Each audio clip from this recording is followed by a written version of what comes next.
고린도후서 5장 13절에서 17절까지 한 절씩 교독하고 마지막 17절은 함께 읽겠습니다.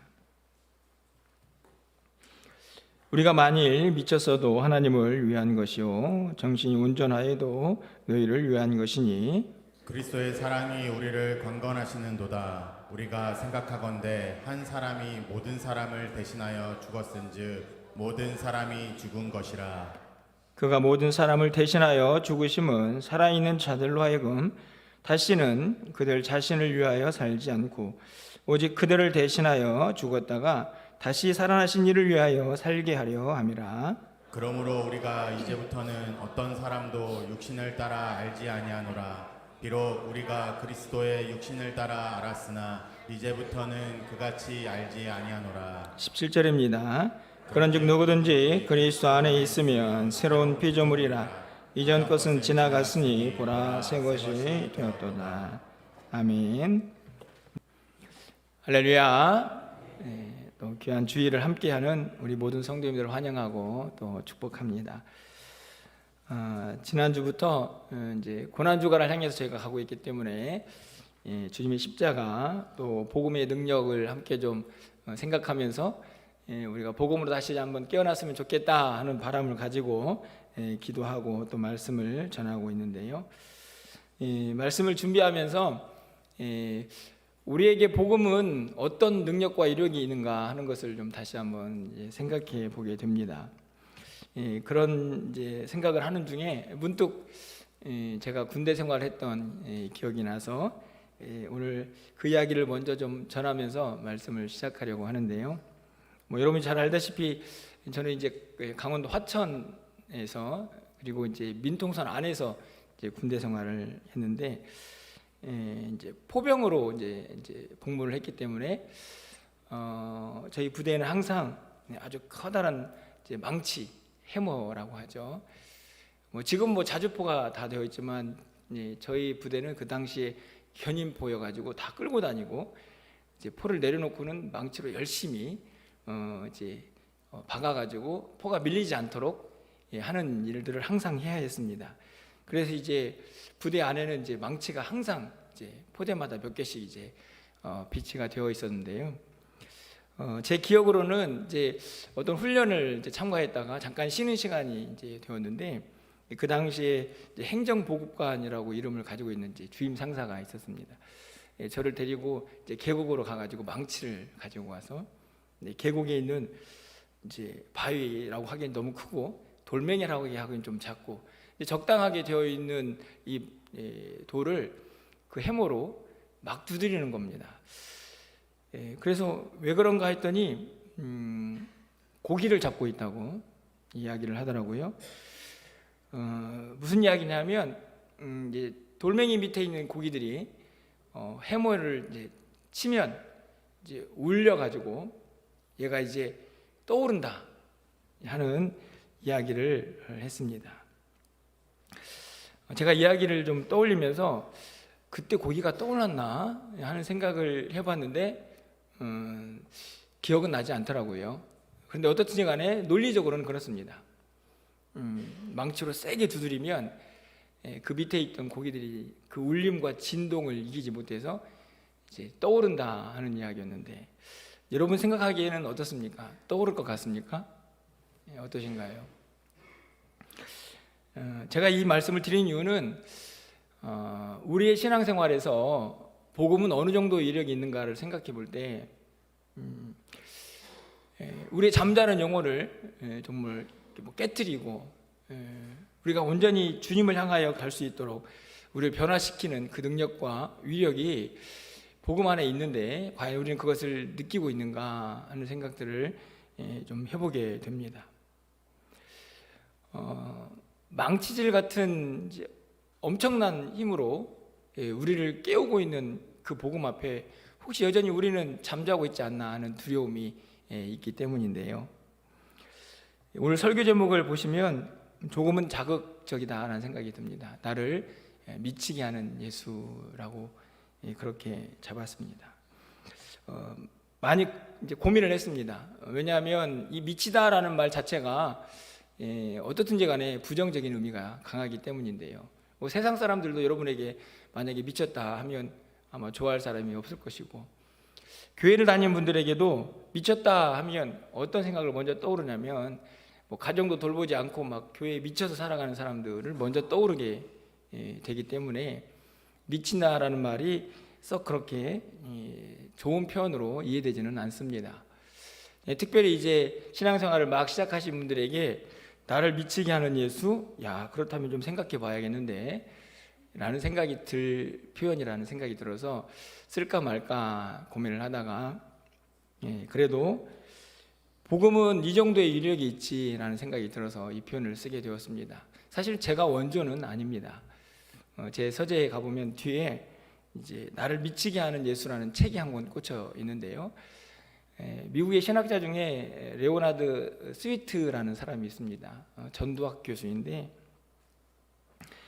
그 교수가 2003년도에 책을 썼더라고요. 굉장히 오래된 책이죠. 20년도 넘게 된 책인데 그 책을 다시 꺼내어 읽으면서 그 당시에 제가 받았던 은혜들을 다시 한번 기억하고 그러면서 그래 이 제목을 그냥 사용해야겠다라고 확정을 짓고 여러분에게 오늘 설교 제목을 나를 미치게 하는 예수다 이렇게 잡아봤습니다.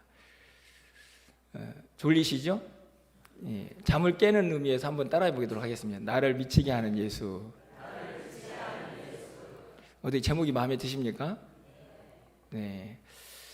여러분 오늘 본문에 보면요 13절 말씀을 보니까 우리가 만일 미쳤어도 하나님을 위한 것이요 정신이 온전하여도 너희를 위한 것이다 이렇게 되어 있는데 사실은 뭐 해석이 조금 어렵습니다.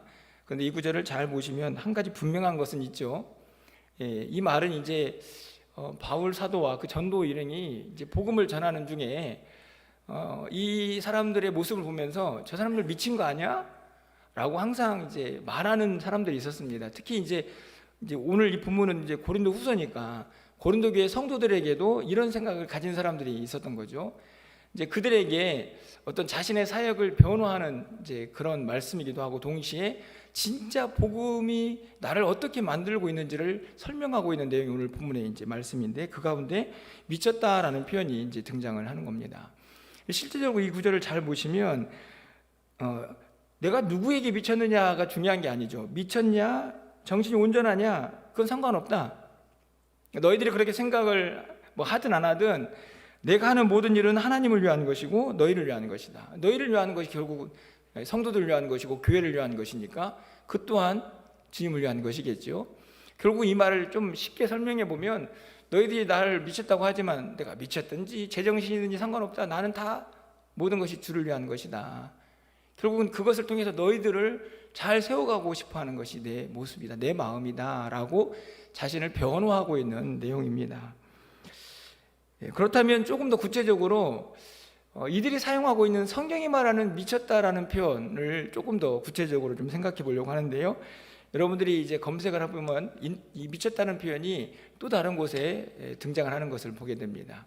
가장 먼저는 바울 사도죠. 사도행전 26장에 가보면 이제 바울 사도가 거의 사역을 이제 끝낼 쯤에 이제 마지막으로 이제 로마로 이제 잡혀서 호송이 됩니다. 그러던 중에 이제 총독에게 잡혀가가지고 얼마를 이제 머물게 되는데 그때 이제 베스도라는 총독이 이 바울 사도를 이제 신문하는 과정에서 그에게 이런 이야기를 합니다. 사도행전 26장 24절 말씀에 보면 바울이 이같이 변명하매 베스도가 크게 소리내어 이르되 바울아 내가 미쳤도다. 내 많은 학문이 너를 미치게 한다. 이렇게 기록을 하고 있죠. 베스도는 바울을 보면서 미쳤다고 생각했습니다. 근데 이 구절을 잘 보시면 진짜 미친 건 아니거든요. 의학적으로 미친 사람은 아닙니다. 무엇이 미쳤다고 생각하게 했는가? 첫 번째로는 그가 전하는 복음이죠. 사실은 베스도는 예수님을 알지 못하는 사람이니까 그가 말하고 그가 전하는 그 복음이 너무나 이상하게 들렸을 것입니다. 그런데 바울은 그가 만난 주님을 전하지 않을 수가 없었고 비록 죄수의 신분이지만 그 앞에 총독이 있든 누가 있든지 간에 자기가 만난 주님을 담대하게 증거를 했던 거죠. 그런데 그 말이 얼마나 논리적이고 얼마나 강력하고 얼마나 담대했던지 그 모습을 보면서 너 미쳤지, 네가 가지고 있는 그 모든 학문들이 널 미치게 했다라고 말할 만큼 그렇게 그가 가지고 있는 복음에 대한 확신을 이 베스토에게 전했던 것이죠. 그러니까 우리가 생각했던 그런 미침하고는 차원이 다르다 하는 것을 우리가 알 수 있습니다. 이 이야기를 들은 사람이 또 있습니다. 바로 우리 예수님이신데, 요한복음 10장 20절 말씀을 가서 보면 그 중에 많은 사람이 말하되 그가 귀신 들려 미쳤거늘 어찌하여 그 말을 듣느냐.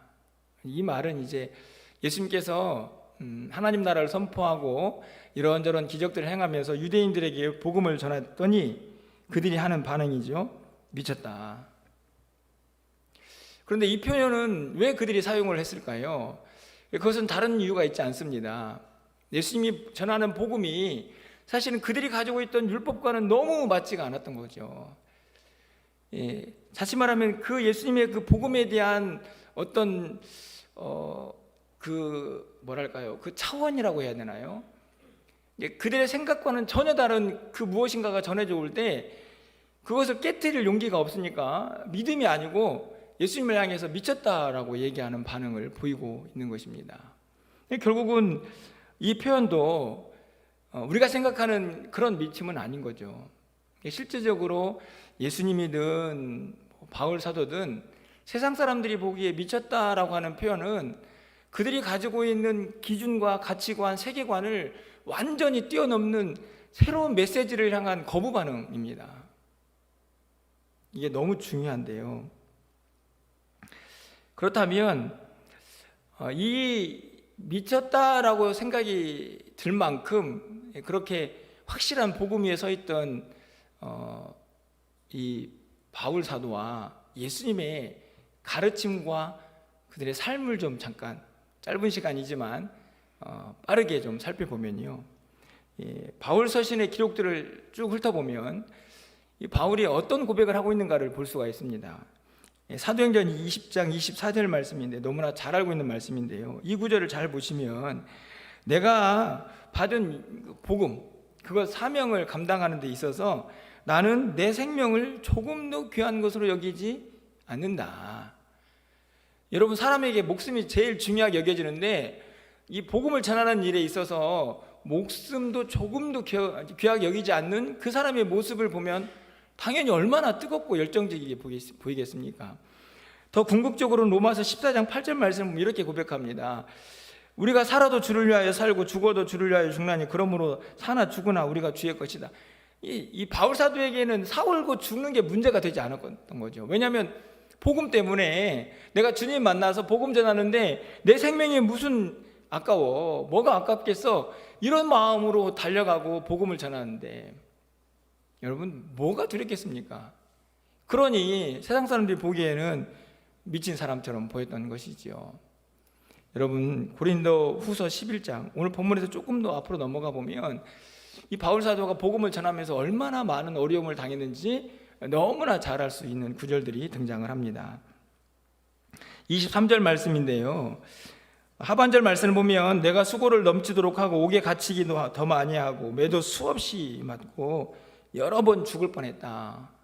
바로 이어지는 24절에 보면 유대인들에게 40에서 하나 감한 배를 5번 맞았고, 25절에 보면 3번 태장으로 맞고 1번 돌로 맞고 3번 파선하고 일주일 깊은 바다에서 지냈다. 26절 보면 여러 번 강도의 위험, 강의 위험, 동족의 위험, 이방인들의 위험, 온갖 위험을 다 경험했고, 27절을 보면 자지도 못하고 목마르고 굶고 춥고 헐벗고. 바울 사도는 왜 이렇게 자기가 당한 고난을 마치 내세우기라다시 자세하게 기록하고 있는 것입니까? 그 많은 것들이 내가 전하는 복음의 길을 막지 못했다. 사실은 누가 봐도 저 정도면 이제는 멈춰야지 라고 생각이 들지만 그것이 바울 사도를 멈추게 하지 못했다 하는 것이죠. 그러니 저렇게 죽을 고비를 넘으면서 저렇게 위험하고 저렇게 힘이 드는데 뭐가 좋다고 저렇게 복음을 전하고 다녀? 라고 생각되는 사람의 시선에는 미쳐 보인 것이죠. 분명 우리가 생각했던 미침과는 다르지 않습니까? 그가 전한 메시지도 마찬가지입니다. 고린도후서 12장 10절 말씀을 보면요, 내가 그리스도를 위하여 약한 것들, 능욕, 궁핍, 박해, 곤고 기뻐한다. 아니 세상에 이런 것들을 기뻐하는 사람이 어디 있습니까? 뭐 형통하고 막 뭔가 잘 되고 뭔가 좀 넉넉하게 생기고 뭐 이런 걸 기뻐하는 게 정상적인데, 박해받고 죽을 고비 넘기고 게다가 막 약해지는데 나 그거 기뻐? 미친 거죠. 세상 사람들이 보기에는 미쳐 보입니다. 나는 약할 때 강해진다? 세상에 말이 되지는 않습니다. 갈라디아서 6장 14절 보면 나는 십자가 자랑해. 십자가는 형틀인데 어느 누구도 지기를 싫어하는 그 십자가를 자랑거리로 삼고 있으니 미친 거 맞습니다. 빌립보서 3장 8절 말씀을 보십시오. 내가 모든 것을 해로 여긴다. 그가 가지고 있는 율법, 그가 가지고 있는 출세길 다 해로 여길 뿐만 아니라 그건 배설물이다. 예. 왜요? 내가 예수님만 붙잡을 수 있다면, 내가 복음 위에서만 살 수 있다면 나 그런 거 아무것도 아니야. 이렇게 말하니 출세, 물질, 건강, 세상에서의 어떤 명예, 권세 이런 것들로 가득 차 있는 세상 사람들에게 이런 메시지가 미쳐 보이는 게 당연한 것이죠. 그 죽을 고비를 수없이 넘기면서도 나는 기뻐요 라고 말하는 그 바울 사도가 미쳐 보이는 게 아주 분명한 것입니다. 여러분, 우리 예수님은 뭘 말씀하셨습니까? 우리가 너무나 잘 알고 있는 다른 구절보다도 산상수훈의 말씀을 한번 떠올려 보시기를 바랍니다. 마태복음 5장에 있는 말씀을 보면 40절에서 또 너를 고발하여 속옷을 가지고자 하는 자에게 겉옷까지도 주고, 속옷 달라고 하면 겉옷도 줘라. 41절 보면 억지로 오리 가자고 해? 그러면은 그 사람하고 심리도 가질 수 있다. 44절 보면 원수도 사랑하고 핍박하는 자를 위해서 기도해라. 마태복음 7장에 보면 좁은 문으로 가라. 그뿐만이 아닙니다.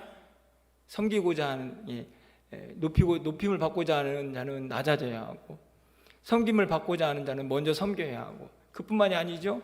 살고 싶어? 그럼 죽어야 한다. 이게 예수님의 가르침입니다. 얼마나 역설적입니까? 얼마나 파격적입니까? 얼마나 충격적입니까?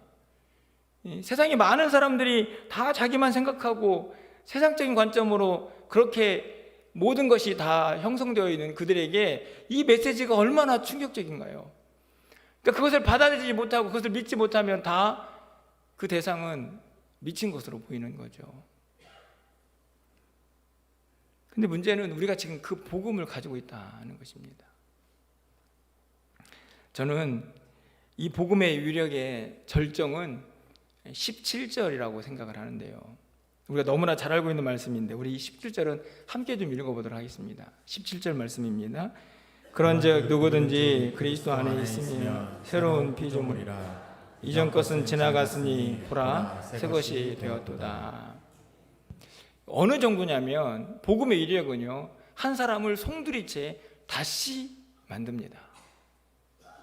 이 새로운 피조물이라는 말은 이 창조 시대에 하나님께서 인간을 만드셨던 그런 의미거든요. 그러니까 완전히 다른 피조물로 만들어버리는 능력이 복음 안에 있습니다. 이 말은 무슨 말인가요? 세상과 완전히 다른 가치관으로 이 세상을 보고 이 세상을 사는 사람들로 만들어 버리는 것이죠. 본질적으로 주님을 닮아가고 죄를 멀리하고 죄를 향해서 찔림도 받고 이런 모든 인격적인 삶의 변화가 그 사람에게 송두리째 임하는 게 복음의 능력입니다. 그러니 세상 사람들이 보기에는 정상이 아니구나라고 생각이 드는 거죠. 단순히 그냥 막 교회 일에 충성으로 열심히 하는 그 정도가 아니고 그냥 전 인격이 송두리째 주님의 사람으로 바뀌어지는 게 복음의 능력이라는 말씀입니다. 그렇게 사는 사람들을 세상 사람들이 보기에는 그들과 다르기 때문에 제정신이 아닌 것으로 보여지는 것이 지극히 당연하다 하는 말씀이죠. 여러분 어떻습니까? 여러분 세상 사람들 보면요, 자기들은 그렇게 생각하지 않지만 다 미쳐 삽니다. 그렇지 않나요? 어떤 사람들은 물질 때문에 막 돈 벌고 싶어서 미쳐 살고, 어떤 사람들은 진짜 권력 그거 하나 붙잡겠다고 막 거짓말하고 위선 떨고 그렇게 살지 않습니까? 그게 뭔데? 다 미쳐 사는 것 아닙니까? 출세, 명예, 어떤 사람들은 운동에 미쳐 살고, 어떤 사람들은 도박에 미쳐 살고, 어떤 사람들은 이단에 빠져가지고 또 거기 거짓 선지자에 미쳐서 빠져 그렇게 살아가요. 어떻게 보면 이 세상 사람들은 다 미쳐 사는 거죠. 근데 진짜 미쳐 사는 것이 복음이라고 오늘 본문이 말씀하고 있는 것 아닙니까? 여러분들 우스갯소리지만 이런 말 들어보셨습니까? 야, 미쳐도 곱게 미쳐라. 저는 꼭 우리에게 해당되는 말씀이라고 생각이 드는데요, 세상 사람들이 다 미쳐 산다면, 진짜 그 다 사라져버릴 것들에 미쳐 산다면, 정말 사라지지 않을 정말 필요한 그 무엇인가 미쳐 살 수 있다면 그게 진짜 곱게 미친 거죠. 저는 그런데 오늘 본문에 있는 바울 사도가 잘 미친 거라고 생각이 듭니다. 왜냐하면 거기에는 영원한 생명이 있고 절대 변하지 않는 진리가 담겨져 있고, 그 안에 기쁨이 있고, 그 안에 평강이 있고, 그 안에 능력이 있기 때문이죠. 여러분은 무엇에 미쳐 살고 계십니까?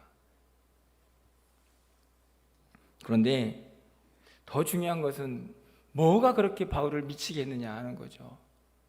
여러분 오늘 14절 말씀을 가서 보시면 거기에는 무엇이 나를 미치게 했는지, 그래서 나는 어떻게 살아야 하는지를 그 이후에 너무 잘 설명을 하고 있습니다. 여러분 14절 말씀을 보십니다. 그리스도의 사랑이 우리를 강권하시는도다. 이 강권하다는 말은 끌고 가고 강요하고 지배하고 나를 이끌고 간다는 말씀인데, 뭐가요? 주님의 사랑이. 쉽게 말하면 내가 왜 미쳤어? 라고 누가 묻는다면, 나 예수님 때문에 미친 거야. 그분이 나를 얼마나 사랑하셨는데. 여러분 믿으십니까? 여러분을 주님이 어떻게 사랑하셨나요? 그 사랑이 뭐냐고 분명히 또 설명도 합니다. 우리가 생각하건대 한 사람이 모든 사람을 대신해서 죽었다. 바로 우리의 죄를 대신 지닌 그 주님, 그 사랑. 아니 어떻게 우리를 사랑한다고 우리의 죄를 대신 질 수 있나 라고 하는 그 사랑이 그의 마음속에 새겨질 때에 그 사랑에 이끌려서 미친 듯이 복음 위에 살았다 하는 것입니다.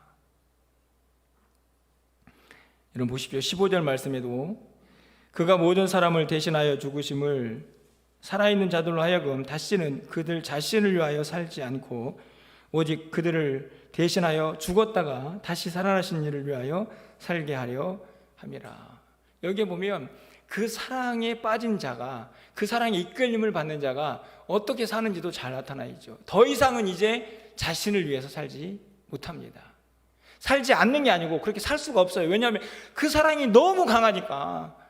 그 사랑이 나를 막 끌고 가기 때문에 이제는 더 이상 나를 위해 살지 못하고 결국 주를 위하여 살게 되는 사람이 된다 하는 것이죠. 그 이유는 다른 데 있지 않습니다. 그 사랑이 너무 커서. 18절 상반절 말씀을 보면 화목이라는 단어를 씁니다. 하나님과 우리 사이에 있는 죄로 막힌 담을, 그 원수되었던 관계를 십자가에서 다 해결하신 분이 주님이시다는 말씀이죠. 바로 대속의 죽음입니다. 21절도 마찬가지죠. 하나님이 죄를 알지도 못하신 이를 우리를 대신하여 죄로 삼으신 것은 우리로 하여금 그 안에서 하나님의 의가 되게 하려 하십니다. 우리를 의롭게 하려고 우리의 죄를 다 예수님에게 다 뒤집어 씌우시고, 그것도 모자라서 십자가에서 죽게 하신 것입니다. 그 사랑을 알고 보니, 그 십자가의 죽음이 바로 나 때문이라는 것을 알게 되니 주님을 위하여 살 수밖에 없었다는 것이 바울이 내린 결론인데, 그 모습을 보는 세상 사람들의 시선은 미쳤구나 라고 말하고 있는 것이죠. 여러분, 이 대신 무엇인가가 죽어야 죄가 사해지는 이 일은 이미 구약 성경에서 너무나 잘 제도화되어 있지 않습니까? 구약 성경에서요, 여러분, 이 제사 제도를 잘 떠올려 보시면 백성들의 죄를 무엇에게 옮겨 놓습니까? 제물들, 짐승들이죠. 짐승들에게 안수해 가지고 백성들의 죄를 다 거기 옮겨 놓습니다. 그래서 백성들을 대신해서 동물들이 죽었죠. 제물들입니다. 그런데 그것으로 끝이 아니죠. 그걸 누군가가 대신 가지고 하나님 앞에 나아가야 합니다. 그 사람들이 제사장이고 대제사장들이었죠. 그러니까 구약 성경에서 백성들이 지은 죄를 대신하기 위해서는 두 가지 장치가 동일하게 같이 움직여야 합니다. 백성들의 죄를 대신 지는 동물이 있어야 하고 그 피를 하나님 앞에 가지고 나아가는 제사장들이 있어야 했던 거죠. 그런데 예수님은 이 둘을 다 완성하셨습니다. 혼자서. 사람들의 모든 죄를 자신의 몸에 다 끌어안고 십자가의 죽으심으로 하나님 앞에 나아갔죠. 그 사랑이 바울 사도의 마음속에 복음으로 새겨진 것입니다. 그 새겨진 사랑이 바울을 막 끌고 갔던 것이죠. 내 의지가 아니고 목사가 시켜서가 아니고 누군가가 말해서가 아니고 그 사랑이 그를 끌고 가서 그 사랑 때문에 내가 그렇게 살 수밖에 없었다라고 고백을 하는 것입니다. 생명에 비친 자, 사랑에 비친 자, 그 사랑을 아는 자는 결국 주를 위하여 살 수밖에 없다고 결론을 짓고 있는 것이죠. 여러분, 제가 어떻게 미친 것처럼 합니까? 라고 걱정이 되신다면 이건 할 수 있지 않습니까? 주님 사랑이 나를 이끄소서. 인간적인 욕망도 누구의 시선도 누구의 억압도 아닌 누구의 강요도 아닌 주님의 사랑만이 나를 이끄소서. 이게 복음입니다. 그 복음에 반응하는 사람들인 것이죠. 그 복음의 이력은 그래서 그 사랑에 이끌린 자가 이 세상과는 전혀 다른 가치관과 관점을 가지고 주를 위하여 살게 하는 놀라운 변화를 우리 가운데 불러 일으키는 것입니다. 그것을 세상 사람들이 보면 미쳤구나 라고 말하는 것이죠. 말씀을 맺으려고 합니다. 다시 바울의 이야기로 좀 돌아가 보면 사도행전 26장에 있는 그 베스도 앞으로 한번 가보죠. 베스도가 바울 사도에게 너 미쳤구나 라고 말을 하자 바울 사도가 이렇게 변호를 합니다. 사도행전 26장 29절인데요. 이 구절은 마지막으로 좀 함께 읽으면서 말씀을 맺어보도록 하겠습니다. 함께 읽겠습니다. 바울이 이르되 말이 적으나 많으나 당신뿐만 아니라 오늘 내 말을 듣는 모든 사람도 다 이렇게 결박된 것 외에는 나와 같이 되기를 하나님께 원하나이다 하니라. 이 말씀을 이해하십니까? 그래, 네가 보기에는 내가 미쳐 보이지? 내가 말이 많든 말이 적든 나 상관없다.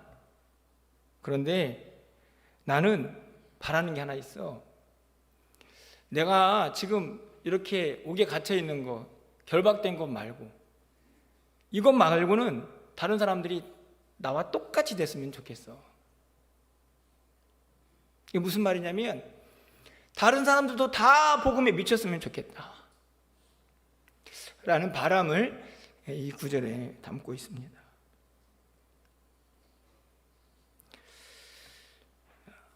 이 결박된 것 빼놓고는 복음 앞에서 이 하나님의 사랑, 주님의 사랑이 이끌림 받아 그 사람을 이끌어가는 그 복음의 위력을 경험하는 사람들 다 그렇게 되었으면 좋겠다 라고 바라고 있는 것이죠. 여러분, 이제 일부 때도 말씀을 드렸지만 우리들 모두가 바울처럼 살 수는 없습니다. 그리고 이 시대에 바울 같은 사람이 있을까요? 그런데 저는 생각해 봅니다. 바울 같은 사람은 있을 수 없어도 바울이 가진 복음은 여전히 우리와 동일하게 함께하고 있다 하는 것이죠. 그렇지 않습니까? 복음의 능력은 그 당시에 바울에게 임했던 능력이나 오늘 우리에게 임한 복음의 능력이나 전혀 다르지 않다 하는 것이죠. 그렇다면 우리도 그 복음에 완전히 사로잡힐 때에 우리도 바울처럼 살아갈 수 있지 않을까요? 주를 위해서 살고 세상과 다른 가치관으로 세상이 가지고 있는 기준과 잣대를 뛰어넘어서 주님의 생각으로, 주님의 뜻대로, 주님이 원하시는 일, 주님이 가고자 하는 그곳에 갈 수 있는 믿음과 담대한 용기가 그 사랑에 이끌려서 살아가는 사람들이 될 수 있다 하는 것입니다. 그 사람들을 세상이 보기에는 미쳤다라고 말할 수 있겠죠. 하지만 여러분, 한번 생각해 보십시오. 세상 사람들이 보기에는 미쳤다 하는 그 사람이 하나님 보시기에는 어떨까요? 참, 너 지극히 정상이다. 그렇지 않습니까? 제가 보기에는 세상 사람들이 미쳤다 하는 그 사람이 하나님 나라에서 하나님의 시선으로 보면 너 진짜 지극히 정상이다. 그게 복음이지. 그게 복음의 사랑에, 복음의 능력에, 그 위력에 감동받고 지배받은 사람이지 라고 하나님이 인정하실 거라 저는 확신합니다. 그게 정상이거든요. 근데 문제는 우리가 세상 사람들 눈에 너무 정상적으로 보인다 하는 것입니다. 근데 그 순간 하나님 보시기에 너 비정상이야. 너 예수 믿었는데 왜 그냥 그 모양 그 꼴이냐. 넌 왜 안 변하는 거야? 너는 왜 세상 사람들처럼 똑같이 생각하고 그 기준 안에서 그렇게 매어 사는 거야? 라고 말씀하신다면 안타깝지만 세상 사람들은 우리를 정상으로 보는데 하나님 보시기에는 비정상인 것이죠. 여러분은 누구의 눈에 잘 보이시기를 원하십니까? 바라기는 세상 사람들이 보기에는 미쳐 보여도 주님 보시기에는 정상적인 사람이 될 수 있기를 소망합니다. 어떻게 우리 힘으로 그렇게 살겠습니까? 제가 늘 말씀을 드리지만 주님의 사랑이 이끄시면 가능할 줄 믿습니다. 그 복음이 여러분 마음속에 깊이 새겨지고 십자가에서 우리를 위하여 대신 죽은 그 사랑이 내가 내 죄를 위하여 죽으신 그 주님으로 인정되고 내 마음속에 새겨질 때 그 복음은 우리를 능히 변화시킬 줄 믿습니다. 그 복음에 사로잡혀 주님의 사랑에 이끌림 받아 살아갈 수 있는 저 여러분 되시길 주님의 이름으로 간절히 축원합니다.